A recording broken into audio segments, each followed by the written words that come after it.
ಪುಲ್ವಾಮಾ ದಾಳಿ ನನಗೆ ಮೊದಲೇ ಗೊತ್ತಿತ್ತು ಅಂತ ಹೇಳಿಕೆಯನ್ನು ಕೊಡೋದ್ರ ಮೂಲಕ ನಾನೊಬ್ಬ ದೇಶದ್ರೋಹಿ ಕೆಲಸವನ್ನು ಮಾಡ್ತಾ ಇದ್ದೀನಿ ಅರಿವಿಲ್ಲದೇ ಮಾತನಾಡಿದ್ದಾರೆ.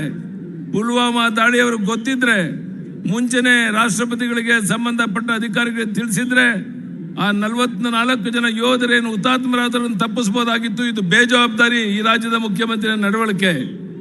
ನೆನ್ನೆ ಹೇಳಿಕೆಯನ್ನು ಕೊಡ್ತಾರೆ, ಯಾರು ಹಸುವಿನಿಂದ ಬಳಲ್ತಾ ಇದ್ದಾರೆ, ಬಡವರಿದ್ದಾರೆ ಅಂತವರು ಮಿಲಿಟರಿಗೆ ಹೋಗ್ತಾ ಇದ್ದಾರೆ ಅಂತೇಳಿ ನಮ್ಮ ಸೈನಿಕರಿಗೆ ಅಪಮಾನ ಮಾಡುವಂತ ಮಾತನ್ನ ಈ ರಾಜ್ಯದ ಮುಖ್ಯಮಂತ್ರಿ ಮಾತನಾಡಿದ್ದಾರೆ. ಇದು ಸಂವಿಧಾನ ವಿರೋಧಿ ಮಾತು. ಜನರಿಗೆ ಮಿಲಿಟರಿಗೆ ಅಪಮಾನ ಮಾಡುವಂತ, ಸೈನಿಕರಿಗೆ ಅಪಮಾನ ಮಾಡುವಂತ ಅನ್ನೋದು ಅರಿವಿಲ್ಲದೇ ಮಾತನಾಡ್ತಾ ಇದ್ದಾರೆ. ಕುಮಾರಸ್ವಾಮಿ ಅವರು ಕರ್ನಾಟಕದಲ್ಲಿ ಗೂಂಡಾ ಸಂಸ್ಕೃತಿಯನ್ನು ಬೆಳೆಸುವಂತ ಪ್ರಯತ್ನ ಮಾಡ್ತಾ ಇದ್ದಾರೆ. ಇದನ್ನ ನಾವು ಒಪ್ಪಕ್ಕೆ ಸಾಧ್ಯ ಇಲ್ಲ. ರೇವಣ್ಣ ಅವರು ಹೇಳ್ತಾರೆ, ನರೇಂದ್ರ ಮೋದಿ ಅವರು ಪ್ರಧಾನಿ ಆದ್ರೆ ನಾನು ರಾಜಕೀಯದಿಂದ ನಿವೃತ್ತಿ ಆಗ್ತೀನಿ ಅಂತ.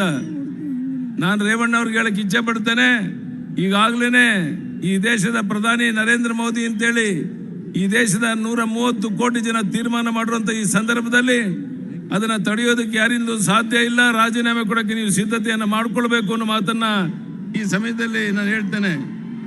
ರಾಜಕೀಯದ ಇವರ ನಡವಳಿಕೆ ಬಗ್ಗೆ ರಾಜ್ಯದ ಜನ ಬೇಸತ್ತಿದ್ದಾರೆ. ಇನ್ನು ಕಾಂಗ್ರೆಸ್ ಸಂಸ್ಕೃತಿ ಹದಗೆಟ್ಟಿದೆ. ಚುನಾವಣೆ ನಂತರ ಇವರ ಬಡದಾಟ ಸ್ಫೋಟಗೊಳ್ಳುತ್ತೆ.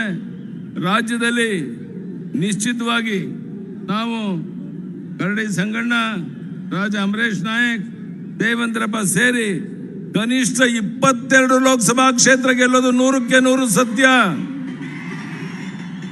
ದೇಶದಲ್ಲಿ 300 ಲೋಕಸಭಾ ಕ್ಷೇತ್ರವನ್ನು ಗೆದ್ದು ನರೇಂದ್ರ ಮೋದಿ ಅವರು ಈ ದೇಶದ ಮತ್ತೆ ಪ್ರಧಾನಿ ಆಗೋರಿದ್ದಾರೆ. ಇಂಥ ಒಂದು ವಿಶೇಷವಾದ ಸಂದರ್ಭದಲ್ಲಿ ಈ ಕಾರ್ಯಕ್ರಮ ಇಲ್ಲಿ ನಡೀತಾ ಇದೆ.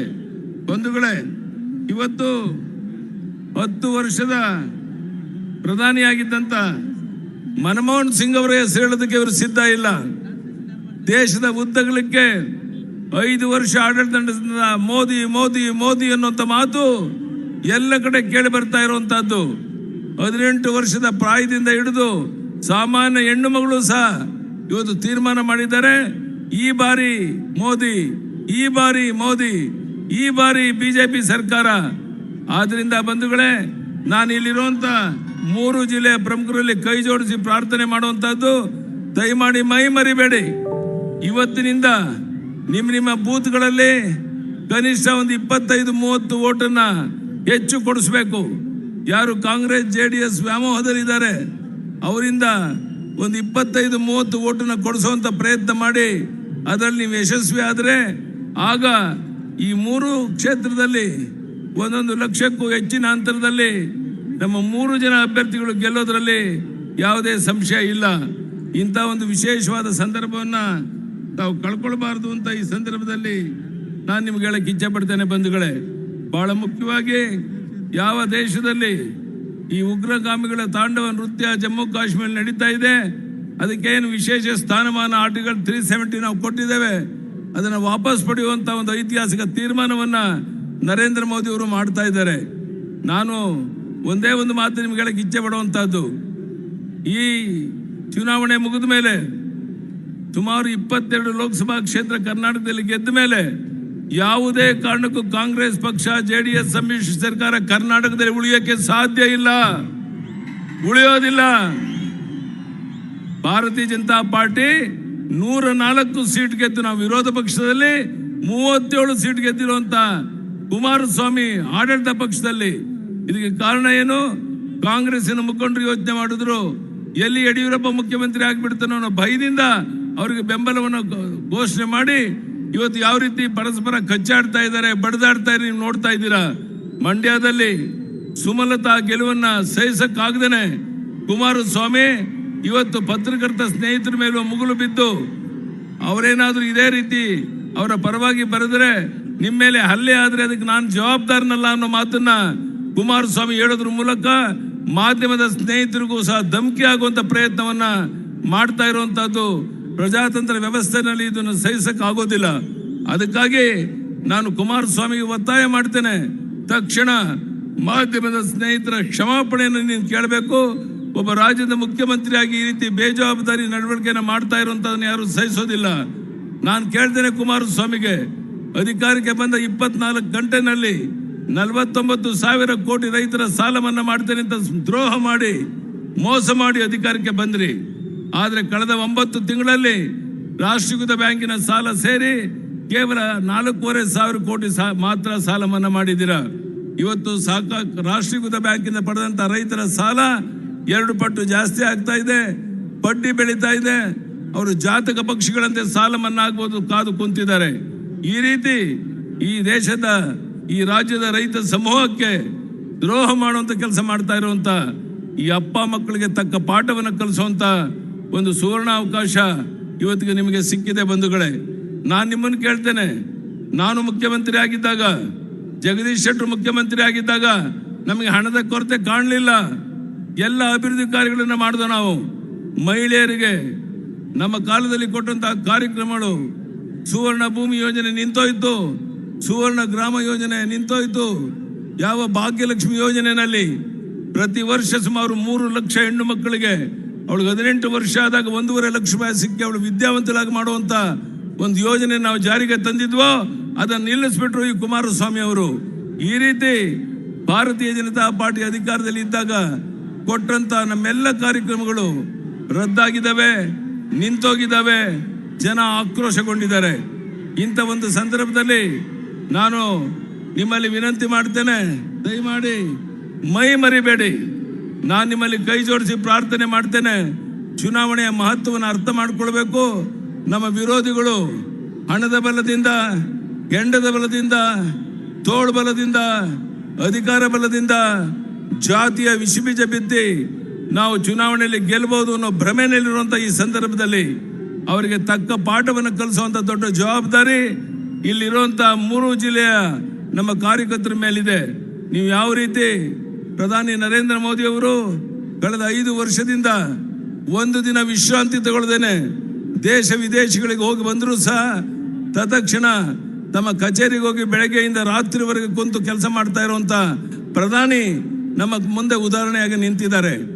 ಒಬ್ಬ ದೇಶದ ಪ್ರಧಾನಿ ವರ್ಷ ಪೂರ್ತಿ 5 ವರ್ಷದಿಂದ ನಿರಂತರವಾಗಿ ಒಂದು ದಿನ ರಜಾ ತಗೊಳ್ಳದೇನೆ ಕೆಲಸ ಮಾಡ್ತಾರೆ ಅನ್ನೋದಾದ್ರೆ, ನಾವು ಇನ್ನು ಕೇವಲ ಚುನಾವಣೆ ಮುಗಿಯೋವರೆಗಾಗಿ ನೀವು ನಿಮ್ಮ ಸಮಯವನ್ನು ಕೊಟ್ರೆ, ನೀವು ನಿಮ್ಮ ಮನೆ ಮನೆಗೆ ಹೋಗಿ ಯಾರು ನಮಗೆ ವೋಟ್ ಕೊಟ್ಟಿಲ್ಲ ಅಂತ ಕಾರ್ಯಕರ್ತರನ್ನ ಭೇಟಿ ಮಾಡಿ, ಅಂತ ಮುಖಂಡರನ್ನ ಬಿಜೆಪಿಗೆ ತರುವಂತ ಪ್ರಯತ್ನ ಮಾಡಿ, ಒಂದೊಂದು ಬೂತ್ನಲ್ಲಿ ಕನಿಷ್ಠ ಒಂದು 40-50 ವೋಟ್ ಹೆಚ್ಚುವರಿಯಾಗಿ ವೋಟ್ ಕೊಡಿಸುವಂತ ಪ್ರಯತ್ನ ಮಾಡಿದ್ರೆ ನಮ್ಮ 3 ಜನ ಸಂಸತ್ ಸದಸ್ಯರು ಆಯ್ಕೆ ಆಗೋದ್ರಲ್ಲಿ ಯಾವುದೇ ಸಂಶಯ ಇಲ್ಲ. ಅದಕ್ಕಾಗಿ ಈ ಉರು ಬಿಸಿಲಿನಲ್ಲಿ 3 ಜಿಲ್ಲೆಯಿಂದ ದೂರದಿಂದ ಬಂದಿದ್ದೀರಾ. ಇಲ್ಲಿ ಎಷ್ಟು ಜನ ಒಳಗಡೆ ಇದ್ದೀರಾ, ಹೊರಗಡೆ ಅಷ್ಟೇ ಜನ ಇದ್ದಾರೆ, ಅವ್ರಿಗೆ ವ್ಯವಸ್ಥೆ ಇಲ್ಲ. ಆದರೆ ನಾನು ನಿಮ್ಮಲ್ಲಿ ವ್ಯವಸ್ಥೆ ಮಾಡೋಕ್ಕೆ ಎಷ್ಟು ಸಾಧ್ಯನೋ ಅಷ್ಟು ಮಾಡಿದ್ದಾರೆ ನಮ್ಮ ಕಾರ್ಯಕರ್ತರು. ನಾನು ಮತ್ತೊಮ್ಮೆ ನಿಮ್ಮಲ್ಲಿ ವಿನಂತಿ ಮಾಡ್ತೇನೆ, ಈ ಸರ್ಕಾರ ಈ ಲೋಕಸಭಾ ಚುನಾವಣೆ ಮುಗಿದ ಮೇಲೆ ಯಾವ ಕಾರಣಕ್ಕೂ ಮುಂದುವರಿಯಕ್ಕೆ ಸಾಧ್ಯ ಇಲ್ಲ ಅನ್ನೋದು ನಿಮ್ಗೆಲ್ರಿಗೂ ಗೊತ್ತಿರುವಂತ ಸಂಗತಿ. ಅಲ್ಲಿ ಮೋದಿಯವರ ಸರ್ಕಾರ, ಇಲ್ಲಿ ಬಿಜೆಪಿಯ ಸರ್ಕಾರ ಆದ್ರೆ ಯಾವ ರೀತಿ ಕರ್ನಾಟಕ ಒಂದು ಮಾದರಿ ರಾಜ್ಯ ಆಗುತ್ತೆ ಅನ್ನೋದನ್ನ ತಾವು ಯೋಚನೆಯನ್ನು ಮಾಡಿ. ನಿಮ್ಮೆಲ್ಲರ ಕನಸಿತ್ತು ನಮ್ಮ ನೀರಾವರಿ ಯೋಜನೆಗಳು ಜಾಸ್ತಿ ಆಗಬೇಕು, ನದಿ ಜೋಡಣೆ ಆಗಬೇಕು ಅಂತ. ಪ್ರಧಾನಮಂತ್ರಿ ನರೇಂದ್ರ ಮೋದಿ ಅವರು ಇವತ್ತು ಘೋಷಣೆಯನ್ನು ಮಾಡಿದ್ದಾರೆ. ಎಲ್ಲ ನದಿಗಳ ಜೋಡಣೆ ಮಾಡುವಂತ ಜವಾಬ್ದಾರಿ ನಾನು ತಗೊಂತೇನೆ ಅನ್ನೋ ಭರವಸೆಯನ್ನು ಕೊಟ್ಟಿದ್ದಾರೆ. ಇದಕ್ಕೆ ಎಷ್ಟು ಲಕ್ಷ ಕೋಟಿ ಆದ್ರೂ ಖರ್ಚು ಮಾಡ್ತೇನೆ ಅನ್ನೋ ಭರವಸೆಯನ್ನು ಕೊಟ್ಟಿದ್ದಾರೆ. ಹೆಣ್ಣು ಮಕ್ಕಳು ಕೈಗಾರಿಕೆ ಮಾಡಕ್ಕೆ ಮುಂದೆ ಬಂದ್ರೆ 50 ಲಕ್ಷದವರೆಗೆ ಯಾವುದೇ ರೀತಿಯ ಶ್ಯೂರಿಟಿ ಕೊಡಬೇಕಾಗಿಲ್ಲ, ನಿಮಗೆ ಸಾಲ ಕೊಡುವಂತ ವ್ಯವಸ್ಥೆ ಮಾಡ್ತೇವೆ ಅಂತ ಹೇಳಿದ್ದಾರೆ.